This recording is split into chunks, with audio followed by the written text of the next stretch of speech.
It is Wednesday, April 24th, 2019, and we are here at the parish house of the parish of St. Patrick's Old Cathedral, Most Precious Blood Church, for a presentation. And we are in a room where we have an exhibit known as The Art of Immigration, Paintings by Donatus Buongiorno. It's an exhibit of art by an immigrant about immigration, a skilled artist and artisan. Donatus Buongiorno, an immigrant from Solofra, Italy, had a successful career in two countries, in Italy and in the United States, and in many different states and in many different places in the United States. We're very pleased tonight to have with us Paul Moses, whose presentation will be From Herod to Pilate, How the Italian Community Built Most Precious Blood Church. Paul is the author of An Unlikely Union, The Love-Hate Story of New York's Irish and Italians, published by NYU Press 2015. And I'm very proud to introduce to you, to everyone, Paul Moses.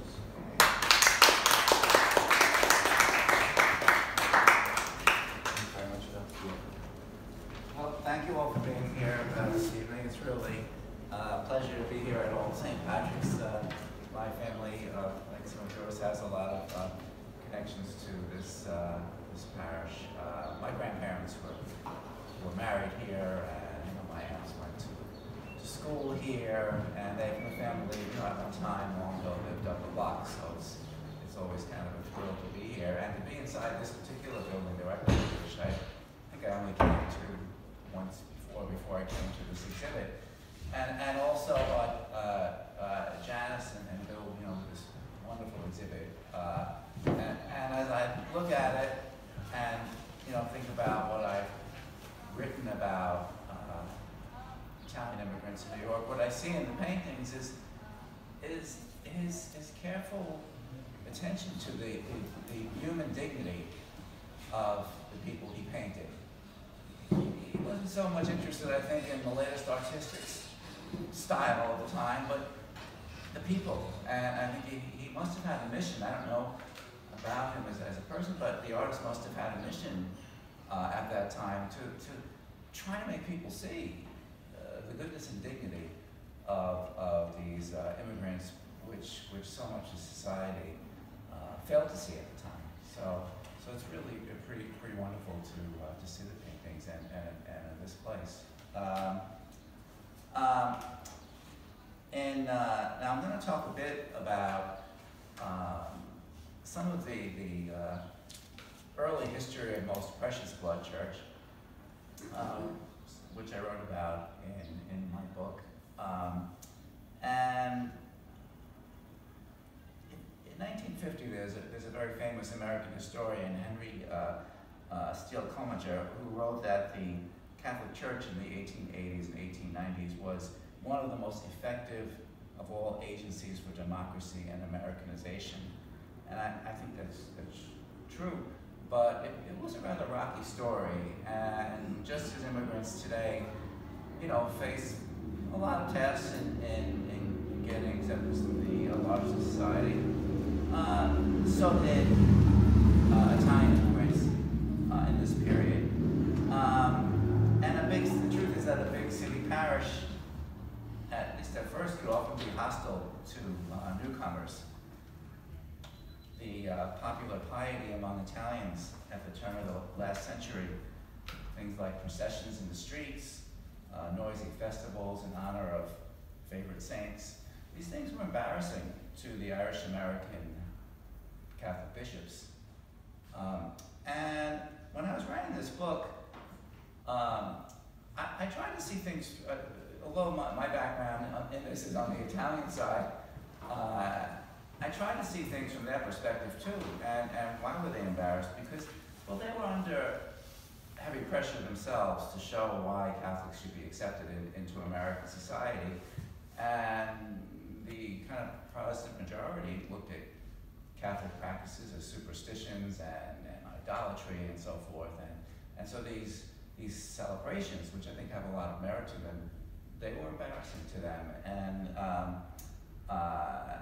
And so there's kind of a struggle going on between the incoming Italian immigrants and the Irish Catholic hierarchy that I think we just should touch on before we go into the specifics of Most Precious Blood, because it kind of explains why we have this beautiful church, why it was built in the first place.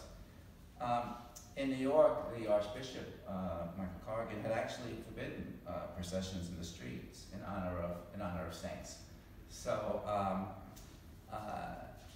and on the Italian side, the priests and the community complained steadily to the Vatican that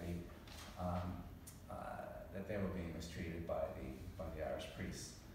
Things got so bad for Italian immigrants that Pope Leo XIII,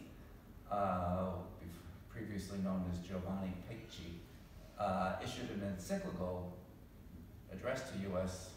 bishops, telling them that the Italians who were flooding into their parishes spring from the same race as ourselves. And when he said ourselves, he meant himself, right? All right. So, he reminded my people. He didn't quite say it that clearly, but come on, guys.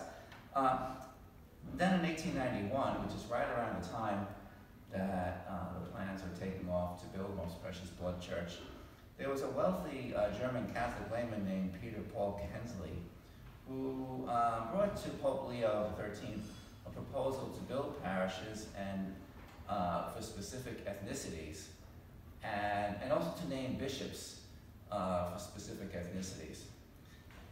And, well, the American bishops hated that idea. They did, and Archbishop Corrigan particularly did build eventually many parishes for different immigrant groups. We were talking about some of them beforehand. But they definitely did not want to have overlapping bishops in their jurisdiction, okay? The idea of a bishop for the Italian community, a bishop for the Polish community, and so forth. So again, that's all going on around the time that plans are made to build Most Precious Blood Church. And a little backstory, this gentleman here, Archbishop Hughes, kind of figures into it. There was a priest who tried to start an Italian chapel around 1857, named Father Antonio Sanguinetti, who was from Naples. And the Italian community was very small at that time in New York. It's in the hundreds. I forget the exact number, probably under 1,000 people. But, and he got into a big dispute with Archbishop Hughes over the fundraising aspect. The bishop didn't like that he was raising funds from Irish Catholics, is one account I've read. There's different versions of it. But when it all failed and Bishop Hughes sent him packing back to Italy, then Father Sanguinetti badmouthed him to the hierarchy there. He wrote, "I have nothing against Bishop Hughes, but he laid their differences not to the money over the church, but to the two Roman, he called it, quote unquote, two Roman Italian religious customs that the Irish frowned upon." And in other words, he's saying things that we ordinarily do right here in Rome, they wouldn't let us do. And that's the root of the dispute. And he wrote, "We intended to perform these ceremonies in order to better reawaken the faith of the Italians who for so many years were living very much abandoned, and to attract them more easily to the church." And so Hughes responded by accusing Father Sanguinetti of financial mismanagement.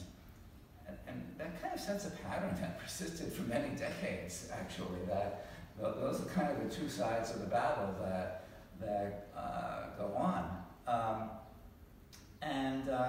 Eventually, Archbishop Hughes died in 1864, so 2 years later, the first church for Italians was set up, St. Anthony, in 1866. I thought I'd just read you one short excerpt, because there's another thing behind it, this whole process of Italians kind of entering into the church in New York. By the summer of 1874, the parish, meaning St. Anthony, was ready to consecrate a new parochial school in the former factory on McDougal Street. The Society of St. Anthony, an Italian fraternal group, wanted to march in the ceremony carrying the tricolored Italian flag. But the pastor, Father Giacomo Tita, refused out of fear that any display of Italian national pride would offend the Irish, who outnumbered the Italians in the parish and provided nearly all of its income. This prompted an angry blast in G.F. Secchi di Casale's newspaper, L'Eco d'Italia. That was probably the only Italian language paper at that point in New York still, and was pretty anti-clerical. He called it a cowardly insult to our nationality. The paper complained that the parish would not have existed without Italians' contributions, and added to the fact that the first pastor, Father Leone Pacilio, a native of Naples, had always allowed the Italian flag to be displayed more prominently than others. The newspaper mocked the competing flags, the Pope's yellow banner, which he called the color of a fried egg, and the Irish standard with its, quote, discordant Irish heart.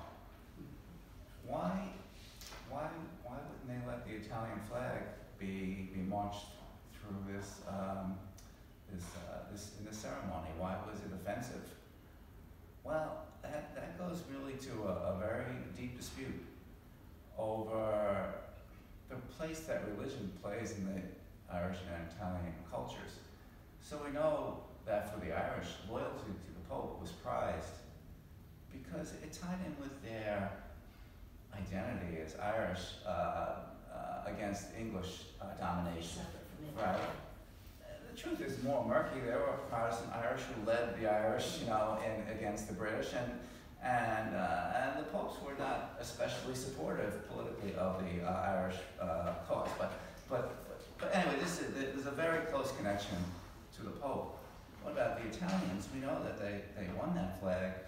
They united Italy really by going to war with the Pope, right? And all that ended on September 20th, 1870, when Rome finally fell, and that ended it.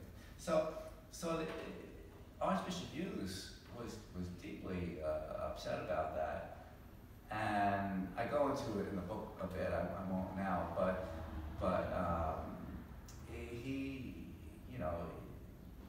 he kind of saw the Italians in New York as supporting that. So if there's one thing we'll go on from there.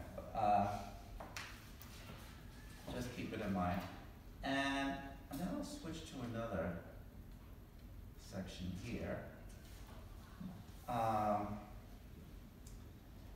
And before we can talk about Most Precious Blood, I think we should look at what the alternative was, which was trying to mingle the congregations in one place, right?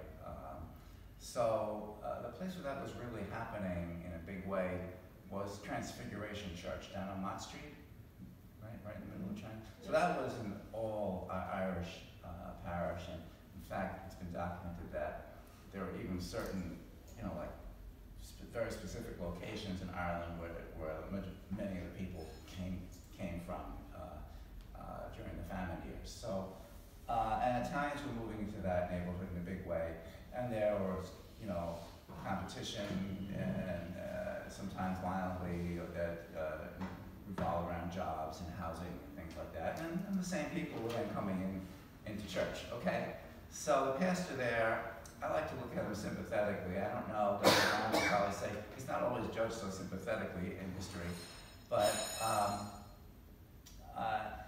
he decided to segregate the Irish and the Italians, and who went upstairs and who went downstairs. Okay, so the Italians got the basement church, and in 1885,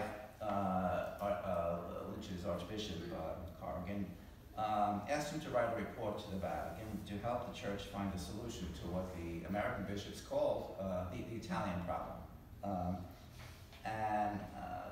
Lynch and many of the other American pastors felt this. they didn't want to see national parishes. They felt that the immigrants would not Americanize quickly enough if they were in there in separate parishes. And they didn't think the Italians would raise the money for it. And money, you'll see, money is a big problem in the story of Most Precious Blood Church. So Lynch tried to be diplomatic, but when Archbishop Cargay sent a report over to Rome, he put in it, for 4 years now, they've had free use of the basement of Father Lynch's church. Why only the basement? Forgive me, Excellency, if I tell you frankly that these poor devils are not very clean, so that the others do not want to have them in the upstairs church. Otherwise, the others move out and then goodbye the income. In time, we hope to remedy these things, but it is necessary to move slowly. And, well, the people in the Vatican kind of raised their eyebrows to see that in print to them. And in fact, when they did their own report, they were kind of scathing about this, where they said it was humiliating to see this. It is sufficient to point out that they, the Italian immigrants, are so despised that in New York the Irish granted them free use of the basement of the Church of Transfiguration so that they could gather for their religious practices, since the Irish did not want to have them in the upstairs church. There's nothing about being Irish that was in the letter that went over, but it's what came back, because there were priests and Italian priests who were writing to Rome also in this period. So I think Father Lynch was probably kind of angry about this, because the truth is he was doing a very hard work of working in a notorious slum with groups of people who were very much at odds with each other, and he was being judged by people who were there at the palaces of the Vatican, and really were much removed from that. And so his brother, who was a journalist, wrote an article that's kind of famous among people who studied this. Lynch's brother? Lynch's brother. Okay. Some historians have concluded that really it was his father Lynch, but writing under his brother's name. But clearly they talk to each other because it reflects what we know to be Lynch's ideas. We know from his letters that they're Lynch's ideas. And it's said that the Italians and Transfigured come to America the worst off in religious equipment of perhaps any foreign Catholics whatever. He had high hopes for the children, but not for the adults.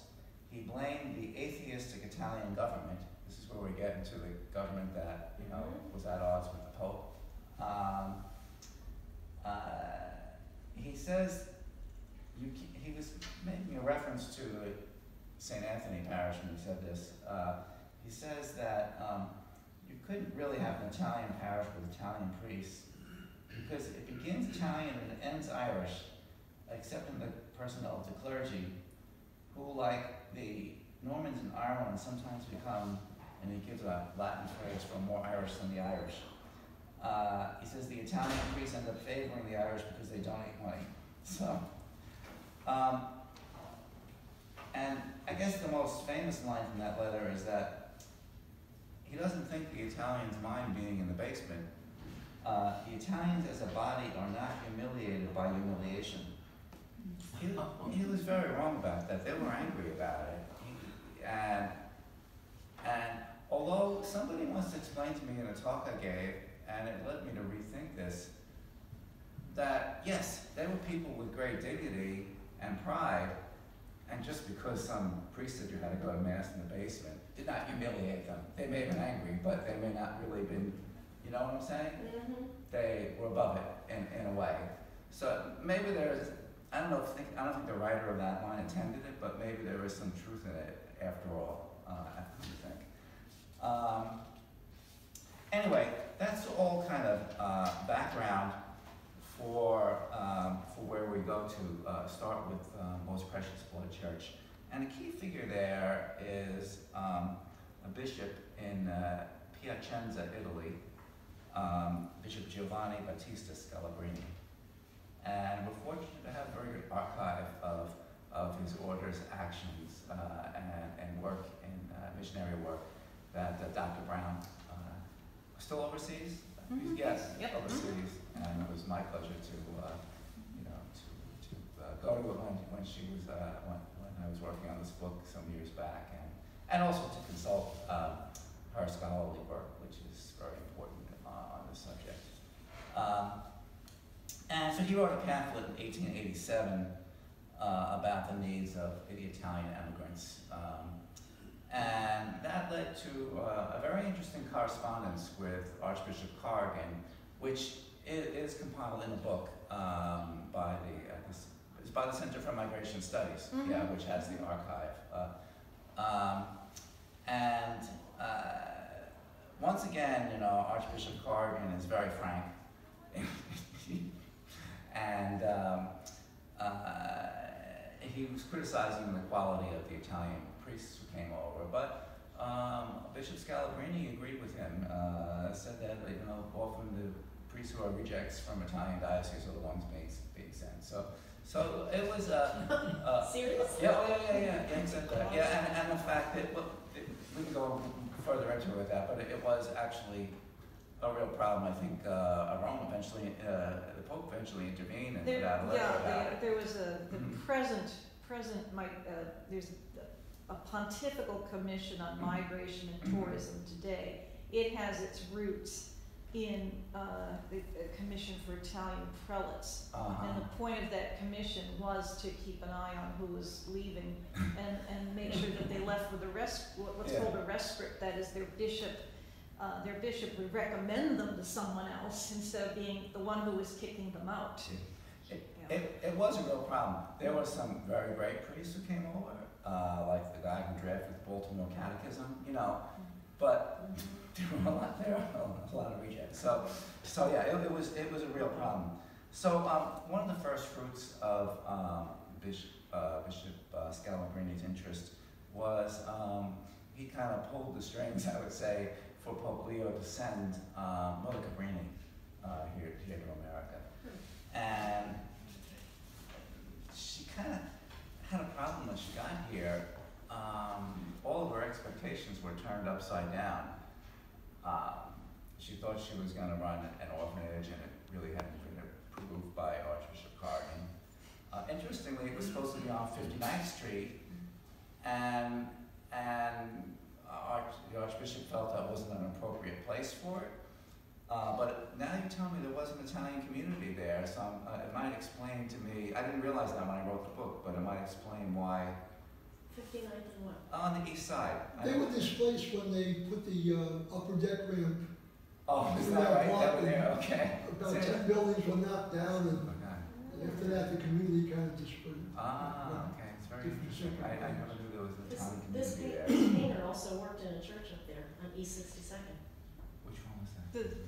Our Lady of Peace. Oh, we were saying, okay, yeah, okay. Buongiorno did the altar Madonna and Our Lady of Peace on East 62nd. Very But later, 1920. Sure. Anyway,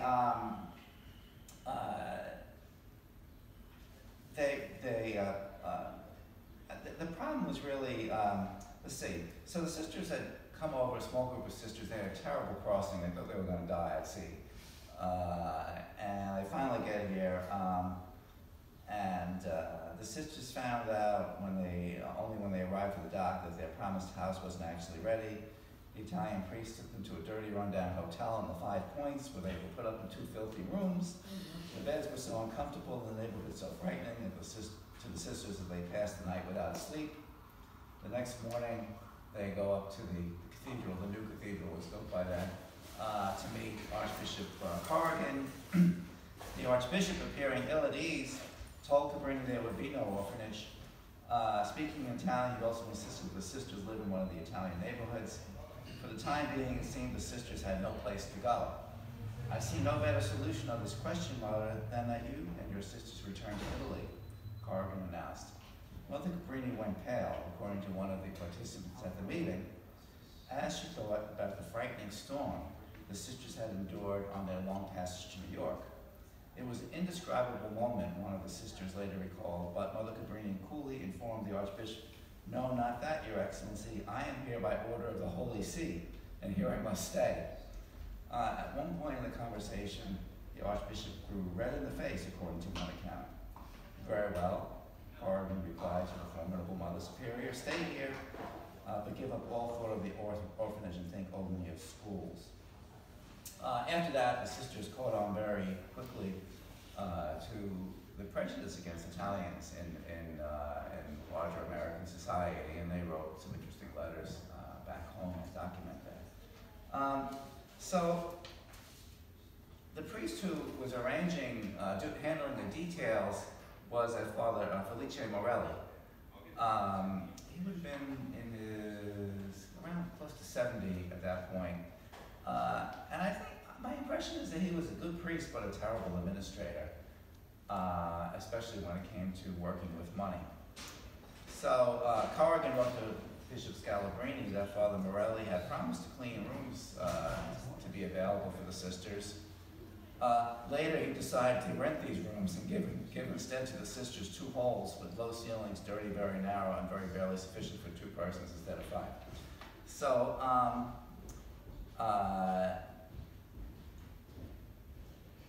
anyway,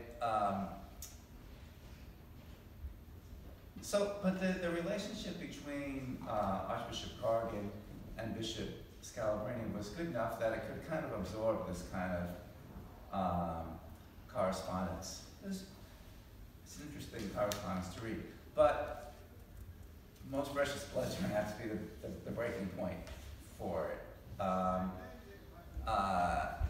And Father Morelli was probably really the source of the problem. And everybody seeing Mother Cabrini had the same observation. He cared deeply for the Italian immigrants, but he was a terrible administrator. So Bishop Scalabrini wrote to Corrigan in 1889, urging that the Italians at Transfiguration Church had collected $5,000. It's a lot of correspondence about that $5,000. Because Father Lynch sort of belonged in his hands at Transfiguration Church, and the Italians, they donated because they were hoping to set up their own church and get out of Transfiguration, right? So Bishop Scalabrini said he received bitter complaints and even threats of demonstrations from Italians in New York over that money, and including a letter from Father Morelli. Archbishop Corrigan transferred the money to Father Morelli, but said in a letter to Bishop Scalabrini that Father Morelli, ignoring his warning, had spent $10,000 more than necessary to buy land, which would be $250,000 in today's money. I'm forgetting now if this was the land for Most Precious Blood or another church that he had started, St. Joachim. It would have been Most Precious Blood. St.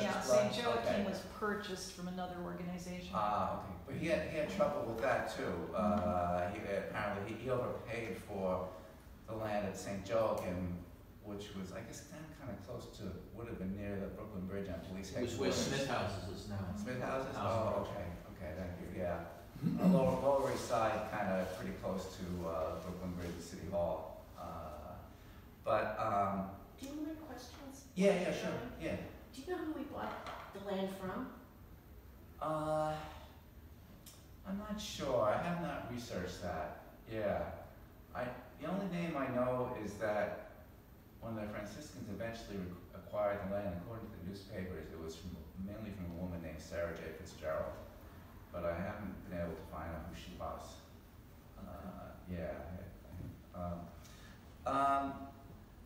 Anyway, Morelli thought that he could get larger donations and better attendance if he built a beautiful church. He eventually accumulated a debt of the modern equivalent would be about $3 million, would be around $100,000 then. And he built just the basement part, right? So The Italians were going to build. people were He spent $100,000 to build the basement? Well, that's as far as he got. Like I said, he seemed like a good guy, but he wasn't Plus good the with land. money. That wasn't just construction. Yeah, that was yeah, included in the well, land. yeah, Okay. yeah. Because we know what the church costs. We're waiting for you to get to that number. Oh, I don't know. You I don't want to, I'm not gonna steal your thunder. Keep going. No, that's fine.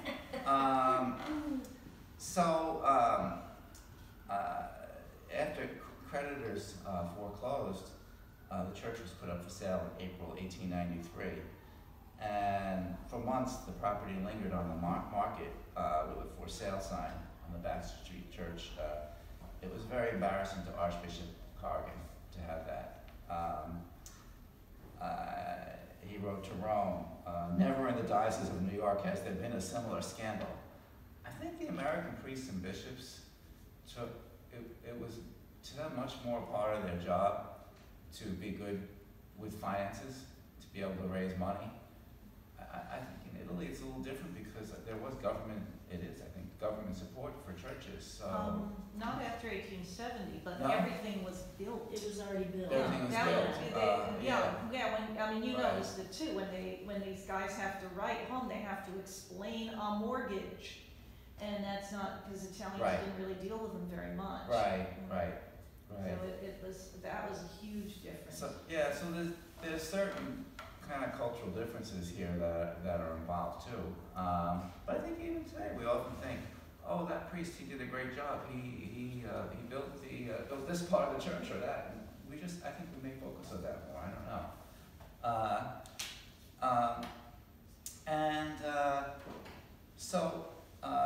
Archbishop Corrigan wrote to Scalabrini in September 1893 to let him know the church had been sold, a very painful thing. He said that he accused Father Morelli of being uncooperative, insisting that the church pay his personal debts. The bishop Archbishop added, just that morning, the local newspaper, it was the Sun, had 3 new judgments. A judge had entered against Father Morelli personally for unpaid debts, for more than $5,000. So by December 1893, the Italian Franciscans based over at St. Anthony of Padua Church came to the rescue of everyone involved and bought the building from the main creditor, who was identified in real estate listings as Sarah J. Fitzgerald, for $76,000. 1893. 1893. Okay, that's a lot. I'm sorry, December 1893. Okay. It appears in the newspapers in February 1894 in the Tribune and the Times. But it was kind of another indignity for Bishop Scalabrini, since another order had to come in to, clean up the mess. And no, I know Bishop Scalabrini is a great man. He's beatified.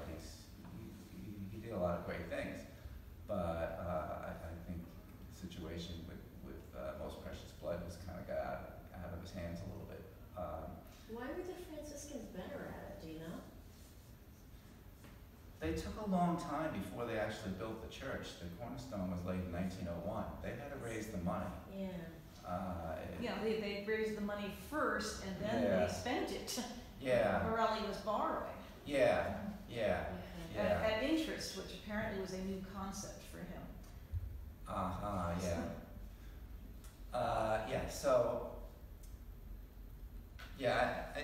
He was out of his element doing financial dealings in New York. Is really what the problem was, both at St. Joachim and later at Most Precious Blood. Let's see.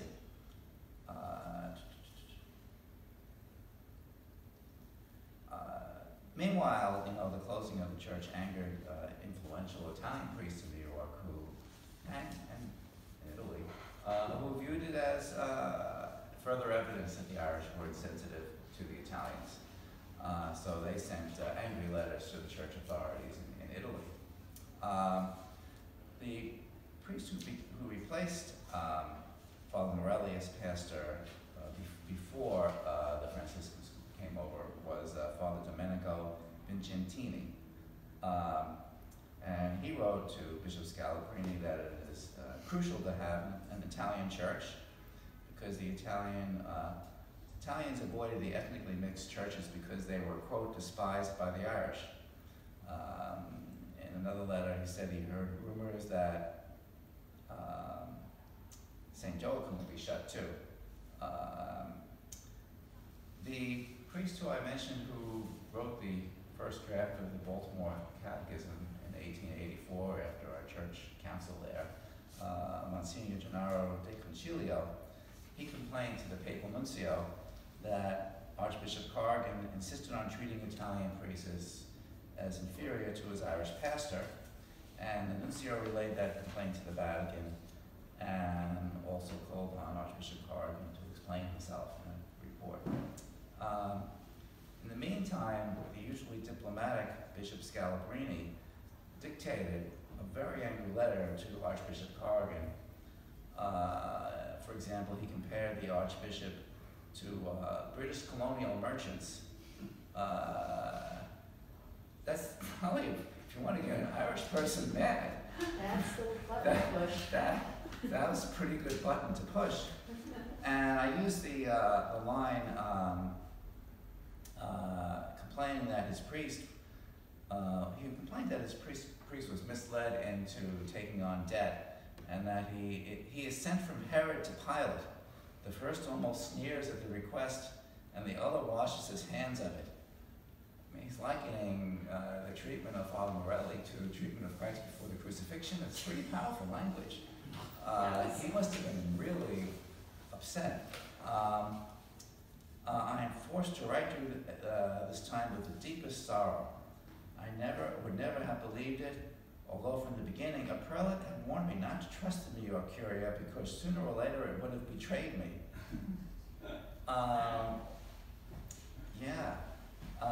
Bishop Scalabrini wrote that he had received many protests over the closing of the Baxter Street Church, and including one in which a priest who was not Italian said that, quote, the Archbishop has committed a wicked action and a grave injustice. He went on to say he now could see that Archbishop Corrigan had been disloyal during all the years of their friendly correspondence. He says, a Masonic lodge would not have done worse. And he threatened some kind of church legal proceeding against him, said he had gathered the documents. Archbishop Corrigan was on a vacation in Florida, and he wrote back that he wasn't the one who foreclosed on the church, the creditors did. And he warned that St. Joachim could face the same fate because of it also had poor finances. He said, meanwhile, I have entrusted the Church of the Most Precious Blood to other priests who are more expert with finances, referring to the Franciscan orders. He told Scalabrini that the papal nuncio in America, his name was Archbishop Santoli, received a petition. He had received a petition signed by 11,000 Italians. Corrigan told in his letter, Scalabrini said, he told the organizers of that petition drive that he would help if each person who signed it donated $1 to pay the debts of the church, and that no money was donated. He said, having failed in America, the liars now run to Italy. I have done more for the Italians than any other people, and they thank me this way. Who was that again, complaining? This was Archbishop Corrigan is writing to Bishop Scalabrini. So they were both very angry. I think you can see it's just kind of an unfortunate chain of events that in the kind of inflamed atmosphere that had developed or that really took off. And they had a wonderful correspondence for 7 years, and it broke off at that point for 3 years. Right? Now, fortunately, the Franciscan order did, after a period of fundraising, begin construction of the upper church in 1901, and observing also that so many of the people on Mulberry Street were immigrants from Naples, they began the devotion to San Gennaro, okay, whose feast is September 19th. Now, I don't know if 1901, that early? that's San what Gennaro? that's what I read. Yes, September 19th. The year that he began this I don't know the exact year he began it. It would have been any time after they came in 1894 Okay. that they observed this. I'm not sure. Yeah, it's a good question. When did that I think they said really? the first feast was 1926. The Excuse first me? feast of San Gennaro, 1926. 1926. It probably evolved out of more of a street procession kind That of was thing. the first I don't know street when that- procession, Street feast Yeah. extravaganza. Maybe the veneration began earlier, which is a different thing. It was in-church veneration. I have a chapter here. Yeah. One of the things that let me back up.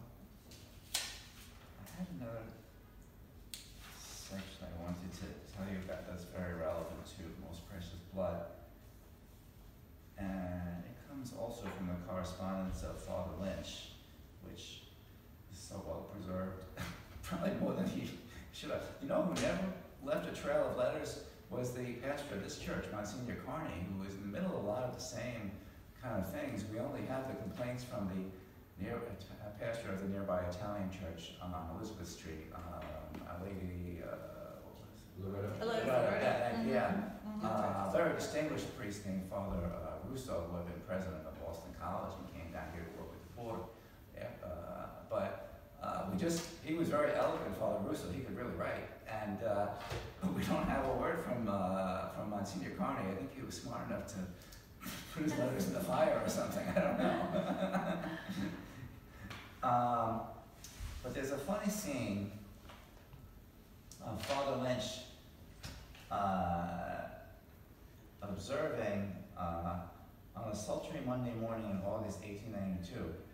He watched a parade going noisily up Mott Street past Transfiguration Church in honor of Saint Donatus, San Donato. And Lynch observed that the priest who led the parade was dressed in a cassock and surplice. 4 altar boys trailed him, the statue of the saint, women and girls followed with candles aloft, and then came rows of men, many men from the Saint Donatus Society.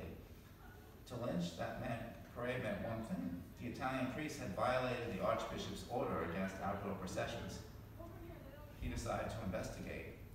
Lynch headed uptown a few blocks to Baxter Street, just north of Canal, to the Church of the Most Precious Blood. When he arrived, Lynch noticed with distaste that the entire church was decorated with bunting and tinsel, and the statue of Saint Donatus had been placed before the altar. Afterward, he wrote to Corrigan complaining that the Italian priest had disobeyed your orders by holding a Saint Donatus parade, with all the noise of a brass band and fireworks in the street.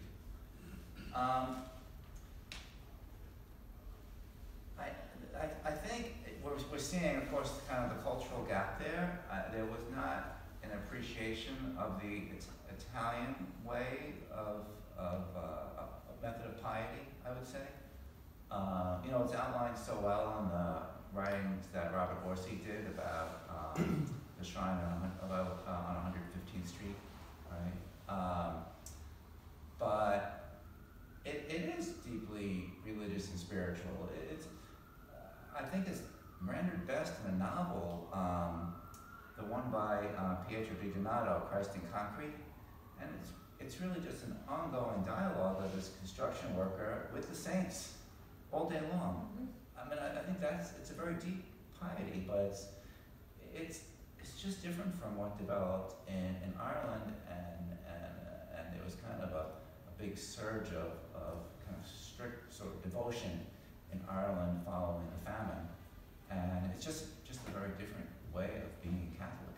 I'm trying to remember a letter. Bill, you might help me. I'm trying to see a letter. Yes. In the 20th century, though, maybe. We have letters.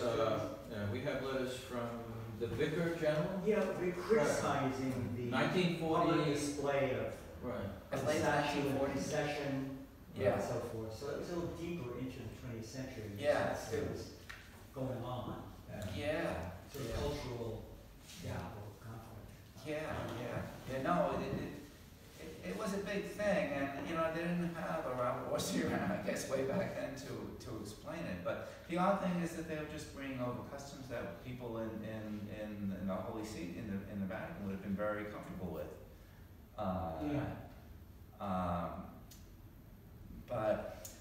Or not, but they ignored it. Maybe, yeah.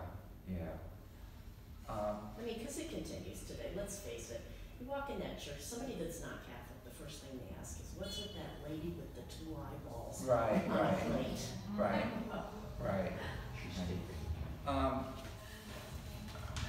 So, let me see. I think that,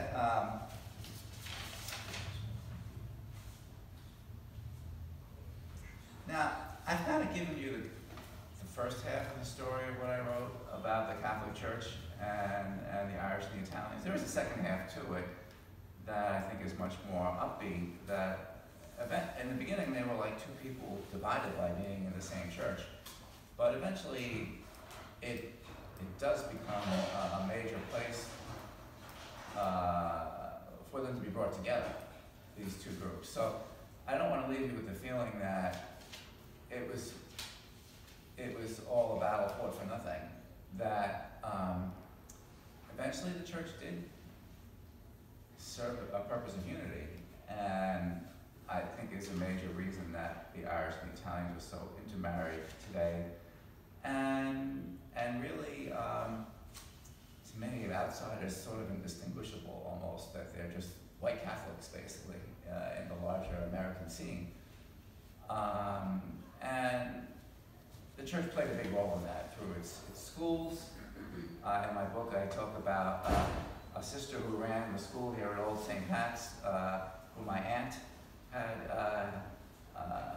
as a teacher, Sister Monica, who she talked about, and when I wrote the book I made it my business to research who she was. There really was a process through which people were brought together. So I'd rather end on that note, a more upbeat note, than just kind of simply leave you with all that conflict. There was a lot of anger being expressed in it. But Archbishop Corrigan himself becomes a great builder of churches for immigrant groups. I forget the number, it's in the book, but a lot. Other immigrant groups? Well, heavily Italians, but Poles and Croats and Hungarians and Germans.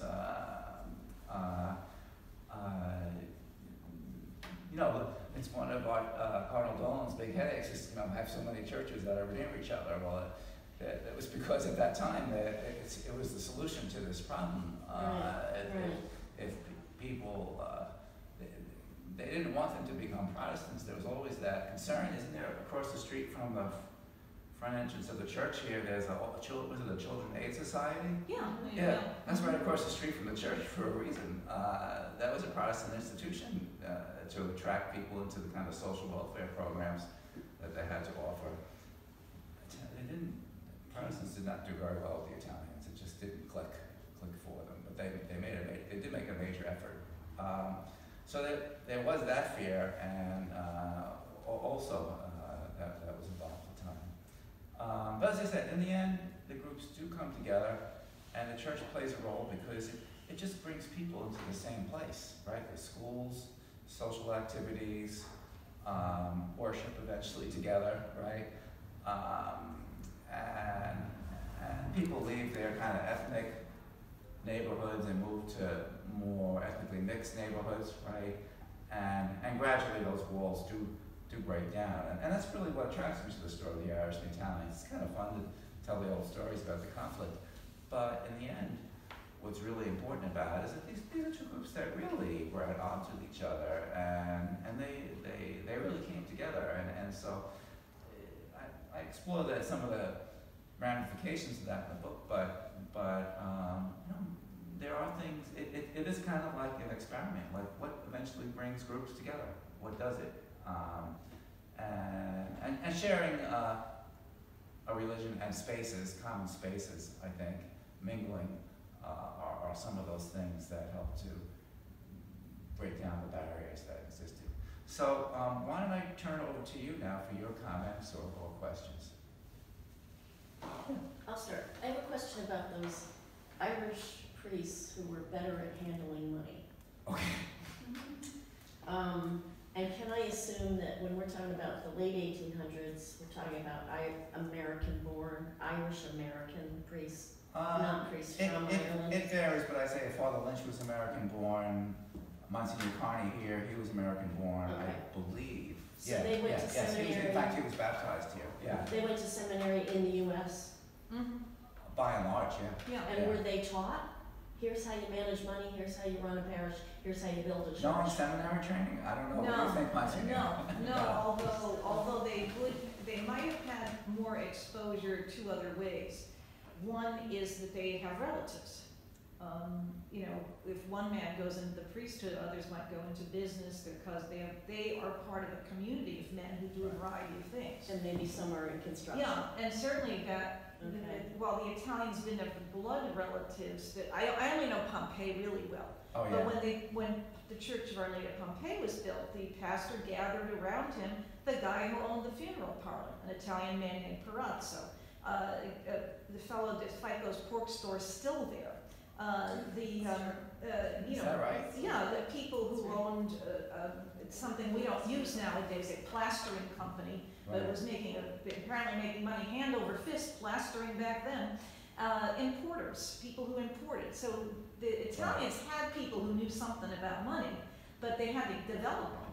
So the priest would make his own lay committee, so to speak, exactly. people who had the skills. And Pompeii isn't built till 1920, so move it back 40 years when Morelli's trying to build a church.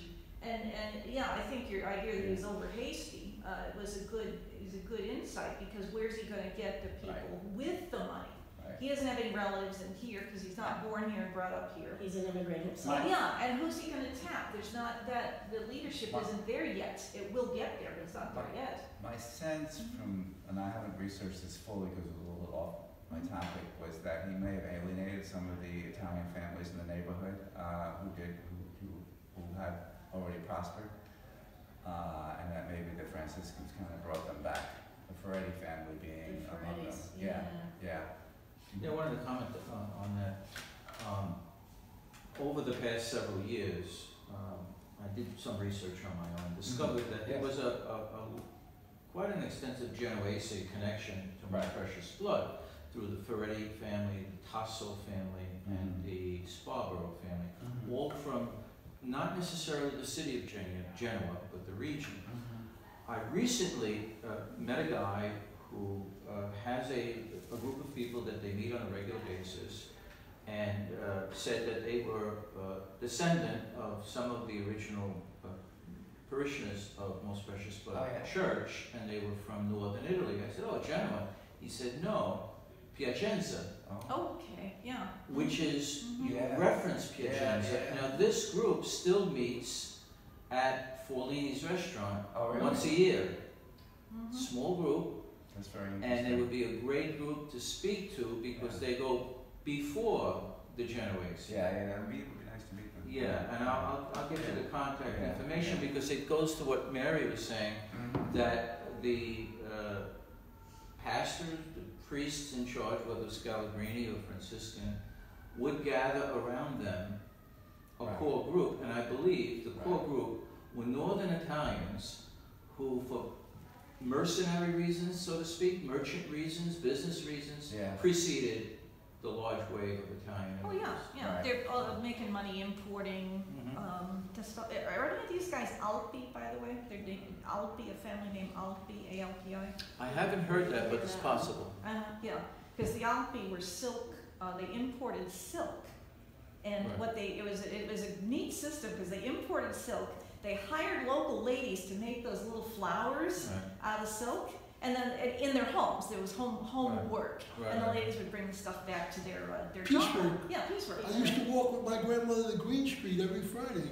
With boxes of doilies. Yeah, exactly. And take them upstairs and count them and get paid. Yeah, and my mother and my grandmother would be at the table All night long, like that. Yeah, and the guy from whom she was getting the raw material was probably an Italian importer of that kind of thread and such. Yeah. And so gradually these guys will become, like you say, the core group that can help you build your Because it was church. very unusual that there were people from northern Italy in the neighborhood. That was extraordinary. Almost everyone that immigrated here came from the south. Yeah. Because in the From north, here. in the north in Italy, they had finance, banking, business, industry, work, institutions, which didn't exist in what we call Mezzogiorno, portion below from Naples south into Sicily. So it was unusual for that time. Something I'm interested in is like the density of the neighborhood, and wonder if Introduce yourself. yeah, Monsignor Saccano, I'm a pastor, I'm retired. But the density issue, you know, in terms of the sheer numbers of people, and I don't suppose that the census, which of course is constitutional every 10 years, I would tell numbers but not ethnic origin. Yes, it would. Did it?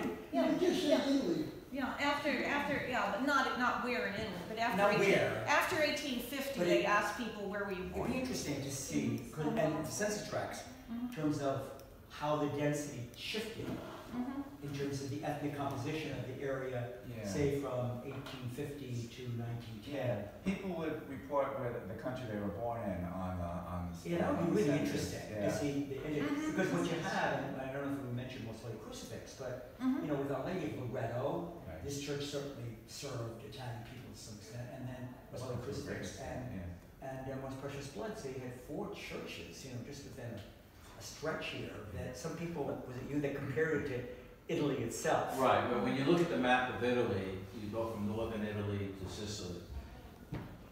Baxter Street was Genoa, Piacenza, northern Italy. Mulberry Street was like Naples, the Abruzzi, whatever. And then Mott Street would be Calabrese, Varese, and then Elizabeth Street would be Sicilian, and that is flipped on the side, geographically the order of the streets. They recreated the map. You know, I want to tell you something about the census, though. I came across an article from the Times, and I guess in the 1870s they were doing a census on Baxter Street. And did you know the article I'm talking about, Mary? No. So the reporter was going to 10 years go. ago? No, this is an article from that period. Okay. And the Times reporter decided to go out with the census taker on Baxter Street, which was considered very dangerous because the Italians lived there, right? Baxter Street was really the first. Very safe. Yeah. It was really the first Italian street in Manhattan, like Union Street in Brooklyn, Baxter Street in Manhattan. And the census man his name was James Murray or something like that. He was afraid to go. So they got the Italian on the police force, Augustus Sparborough, right? Connected, Bill and Janice can explain, connected in really with the history of the church, although I don't think he was a Catholic, I think he may have been the first Italian on the New York police force, but it's always. He may have preceded Petrosino. He definitely but did. was a colleague of Petrosino, I'm sure. Perhaps worked with him, and I think you had indicated in a previous discussion we had that he was also a property owner. Sparrow. Yes, well, the family on the police force and a major property owner. After he left the force, Genoese. he became a pretty big property owner in Manhattan. Yeah. But anyway, so Roundsman Sparborough was pretty well known himself because he had solved a big murder case, and the guy, his name was Balboni, was executed. And the town community was very upset, and it's a giant demonstration. But anyway, he was well known. And so he goes along, and they describe how they're visiting different apartments and how many people are there. And I haven't ever written about this yet, but I put it up against the actual census that was taken, right? And it's like they were missing like a lot. A lot of people. They go into an apartment and there would be like 2 people there or something. and they, or he would say what was there and what was on the census didn't match what was in the article at all. It was like, it was clear the census was like worthless. Or the paper was worth. This is before the Ox family bought the New York Times. It Oh, was, yeah, it was yeah. a rag yellow journalism sheet. Yeah. It was pretty anti-immigrant. Do they keep census material? Do you know if they? Yes. Oh, yes. Yeah, you can go back to the census taker knocking on the door and saying, you know, can I ask you a few questions? And you can get those. You can from- see the actual record that they did. Yeah. I usually access it off Ancestry.com, but you can get it, I think, from other archival sources that are free, like the National federal government Archives. itself has them. Yeah, National Archives and stuff. But in support of what you just said, I've also been told a story, because I asked people early on when I started doing the genealogy work, how reliable are these censuses? Because, you know, I had things like, my favorite is the name of the census taker, which we all know is a patronage, political patronage job, right?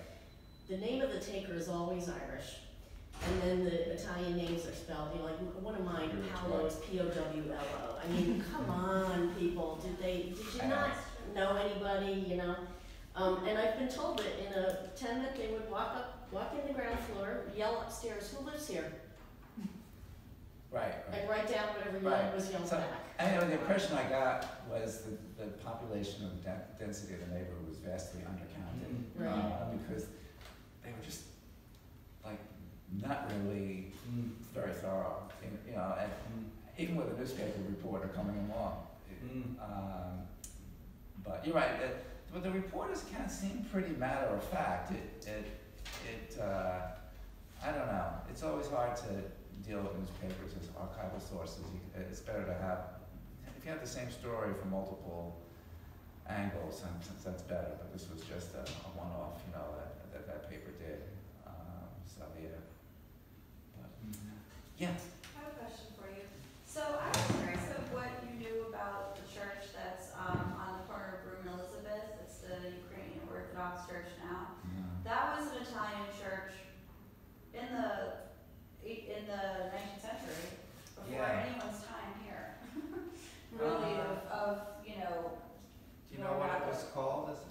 You know, I could look it up, and I did at one point. I don't remember now because it was so long ago, but I actually have the doors from it because they're actually throwing them away one day about 15 years ago, so I took them with 3 people, so they're in my apartment. So. Anyway, but I know.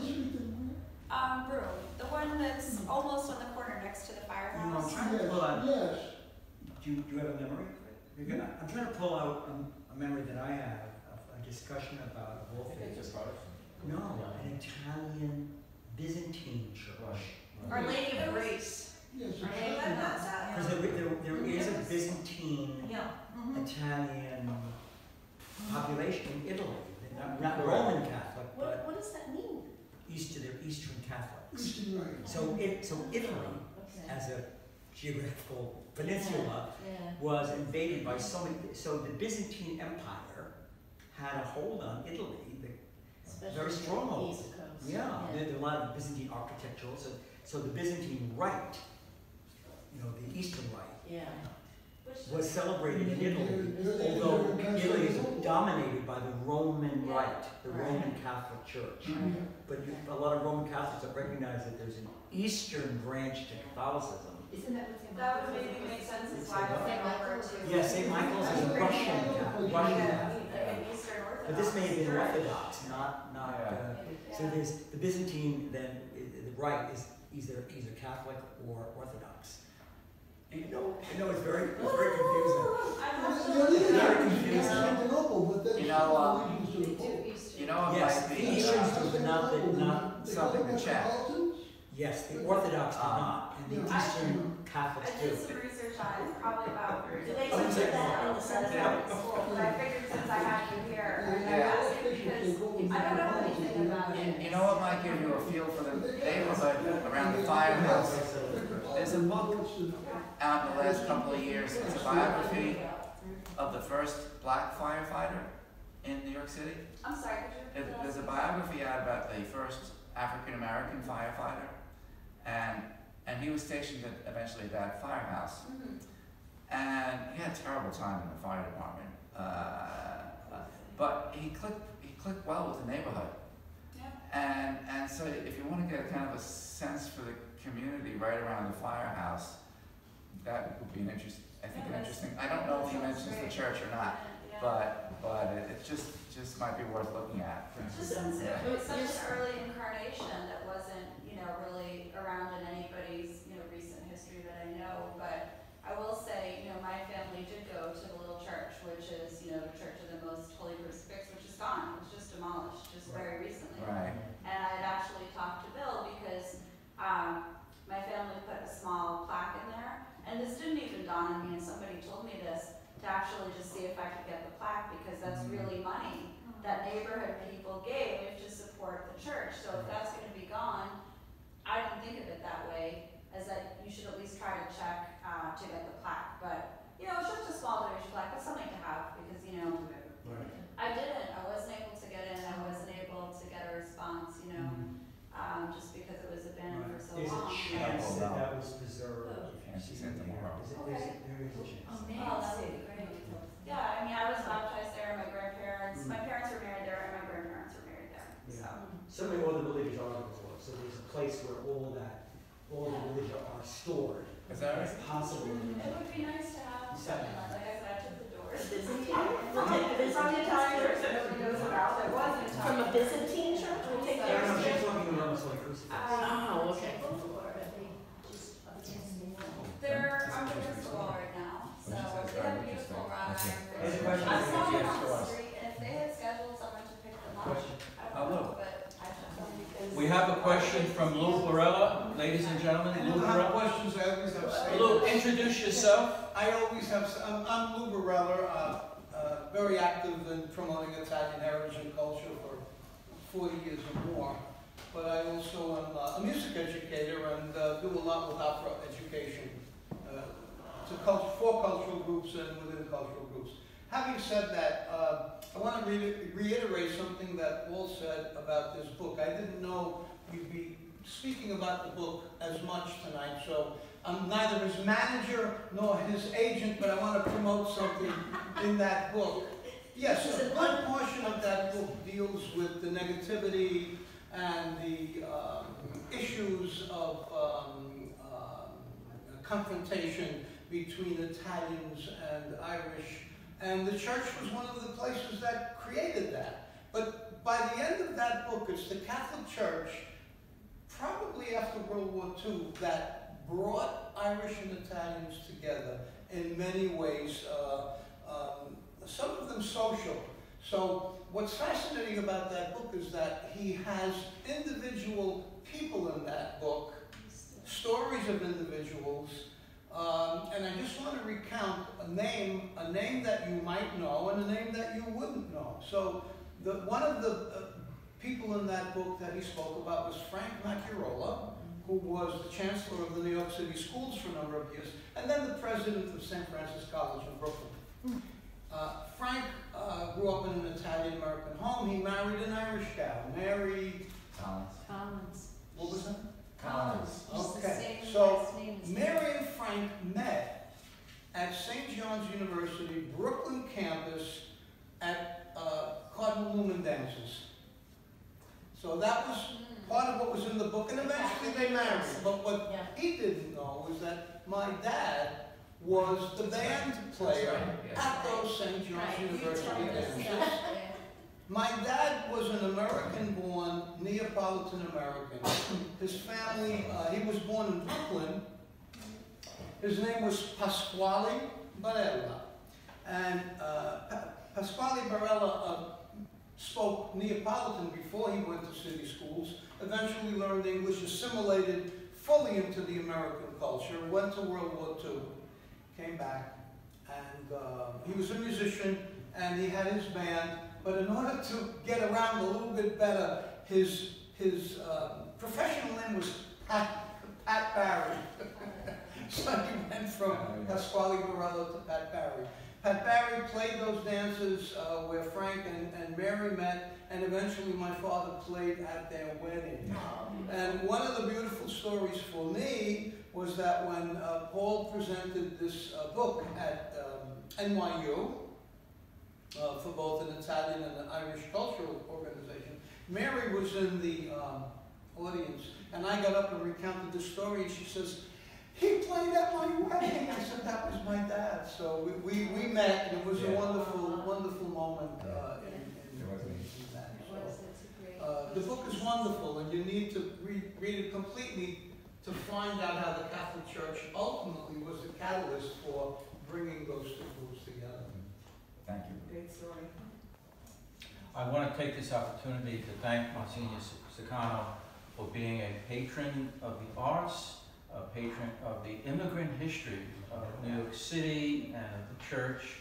And this is something that we spoke about when we made a trip to Italy in 2015, and there was a set of specific goals, because if anyone knows Monsignor Sicano, there's an agenda, there's a mission, there are individual goals, who's going to do it, when will it happen, and it's happened after all these years that we're telling the story of immigration through art and through authors and through artists.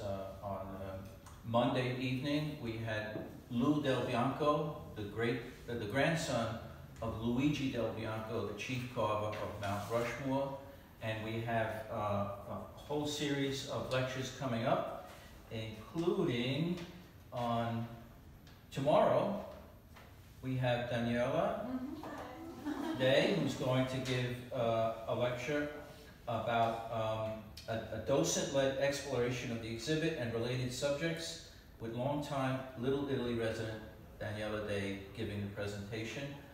We have Mary Brown, archivist, researcher of Catholic churches, and I want to introduce my good friend Anthony LaFaso, who is the author of the book, The History and Origins of the Village of Yorkville, which traces the original founding of Yorkville as a village, not a neighborhood, through the early 1900s, Anthony? The 1800s.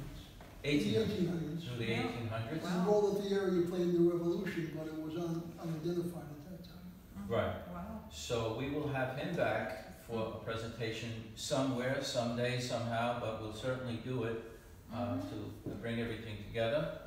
And Janice always has a hand up. So, ladies and gentlemen, Janice Carapolucci, Thank you, Bill. Thank who you. made this exhibit possible by showing a keen, enthusiastic interest in the murals of Donatus Buongiorno, which sparked my attention, which led me to a parishioner, Jeannie Sama, and I mention her at every presentation, who passed a note along to me with Janice's name on it in 2015 to say, I think you want to know this woman if you want to know who painted the murals.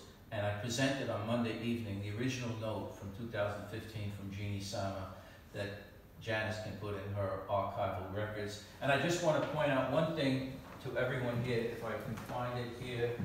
No, I don't have it here, but I have a picture of, in my file, of her apartment, just one corner of her apartment, and it shows about 8 paintings.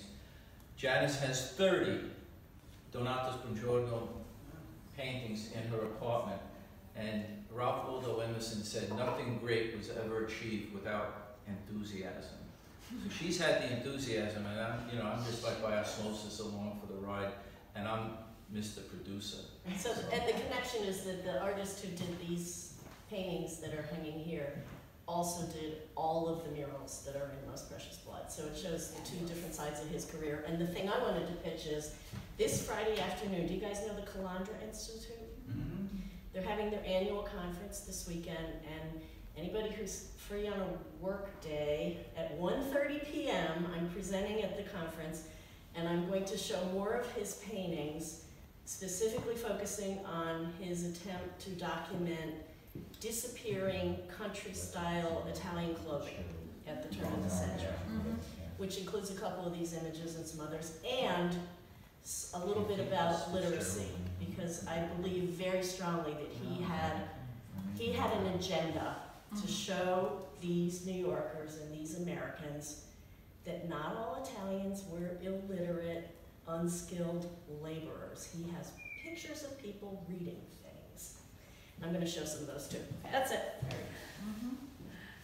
You want to conclude? Well, let's give a round of applause.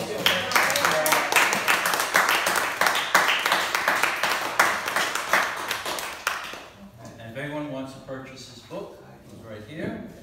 Thank you all for coming. Thank you. And we also have food in the back, so stay.